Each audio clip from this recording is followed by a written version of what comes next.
अस्सलाम वालेकुम। हर पाकिस्तानी कितना टैक्स अदा कर रहा है, एक छोटी सी झलक। आप अगर मोटरवे M2 पर इस्लामाबाद की तरफ से लाहौर आएँ तो टोल प्लाज़ा पे 1 दर्जन से ज़ायद बूथ हैं। हर बूथ में एक मोहतात अंदाजे के मुताबिक 1 मिनट में 6 गाड़ियाँ गुजरती हैं और यही एक बूथ 1 घंटे में 360 गाड़ियों की गुजरगाह है। इसी तरह 12 अदद बूथ से 4320 गाड़ियाँ एक घंटे में गुजरती हैं और 24 घंटों में 1,36,080 गाड़ियाँ गुजरती हैं। इस्लामाबाद से लाहौर तक एक कार का टैक्स 1000 रुपये है और इस तरह बड़ी गाड़ियों को 4-5 हज़ार तक ये टैक्स चला जाता है। हम अगर एवरेज एक गाड़ी का टैक्स सिर्फ 1000 भी लगाएं इस हिसाब से 24 घंटों में ये प्लाज़ा कम से कम 10.5 करोड़ रुपए जनरेट करता है। इसी तरह मुल्क भर के मोटरवेज़ और हाईवेज़ पर इन टोल प्लाज़ों की तादाद गिन लें और फिर इन करोड़ों से ज़रब दें तो सिर्फ टोल टैक्स की मद में रोज़ाना के हिसाब से अरबों रुपए हुकूमत के ख़जाने में जमा हो जाते हैं। आप जिस गाड़ी में सफ़र कर रहे हैं इसमें पेट्रोल की मद में कम से कम 1 लीटर पर 50 रुपये टैक्स काटा जा रहा है। आप हिसाब करें कि रोज़ाना लाखों गैलन के हिसाब से जो पेट्रोल डीज़ल कंज्यूम हो रहा है इसका टैक्स भी रोज़ाना अरबों रुपए के हिसाब से हुकूमत के ख़जाने में जा रहा है। आप जिस गाड़ी में सफ़र कर रहे हैं इसको जब ख़रीदा जाता है तो जितनी गाड़ी की कीमत होती है इतना ही इस पर सेल्स टैक्स और कस्टम ड्यूटी भरनी पड़ती है। आप जिस गाड़ी को अपने पास रखते हैं इसकी सालाना एक्साइज ड्यूटी भी अरबों में जमा होती है। आपकी बिजली का बिल अगर 10,000 रुपये है तो असल बिजली की कीमत 3,000 निकाल कर बकाया 7,000 रुपये टैक्स है जो माहाना हर कंज्यूमर से काटा जाता है और अरबों के हिसाब से हुकूमत के ख़जाने में जमा होता है। इसी तरह गैस के बिल पर भी इस शरह से टैक्स लग रहा है और ख़जाने में जमा हो रहा है।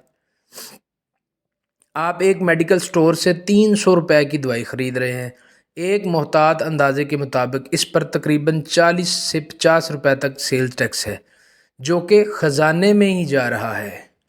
आप होटल में खाना खा रहे हैं और आपका 5,000 बिल आ गया है तो इस पर तकरीबन 500 के करीब आपसे टैक्स काटा जाएगा।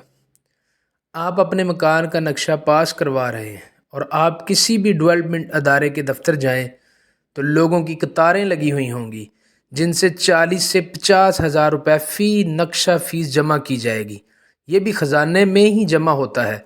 आप जिस घर में रह रहे हैं इस घर का सालाना टैक्स आपने ख़जाने में अलग से जमा करवाना होगा। आप घर के लिए खुराक की मवाद या ग्रॉसरी की ख़रीदारी कर रहे हैं इस पे भी आपने टैक्स देना होगा। आप पढ़ रहे हैं और अपने लिए किताबें कापियाँ और स्टेशनरी ख़रीद रहे हैं और पर भी आप टैक्स दे रहे हैं। आप किसी सियाहती टूर पर जा रहे हैं तो कई जगहों पर नाके लगे होते हैं और TMA के नाम पर आपसे टैक्स लिया जाता है।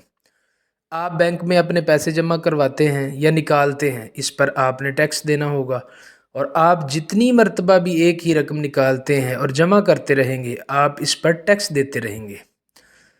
हत्ता कि आप मर गए तो आपके डेथ सर्टिफिकेट बनवाने के लिए भी आपके अजीज़ व अकारब को टैक्स देकर डेथ सर्टिफिकेट लेना पड़ेगा। इसके अलावा हुकूमत के पास ऐसे बेशुमार असासे हैं जिन्हें बेचकर अरबों रुपए हुकूमत के ख़जाने में जा रहे हैं।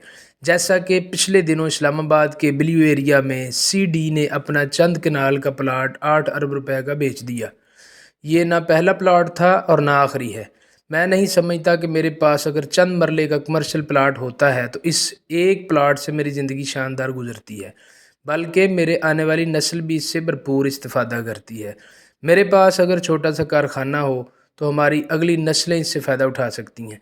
एक ट्रांसपोर्टर के पास एक आध बस या ट्रक होता है तो इसकी पूरी फैमिली की किफ़ालत इससे होती है। मगर सवाल ये है कि जिस मुल्क में अरबों खरबों के टैक्स रोज़ाना की सतह पर इकट्ठे हो रहे हैं वो क्यों मफलूकुल हाल है और दुनिया के सामने हाथ फैला रहा है। अब तो हुक्मरानों से हिसाब करना होगा और हर शहरी ने उठना होगा।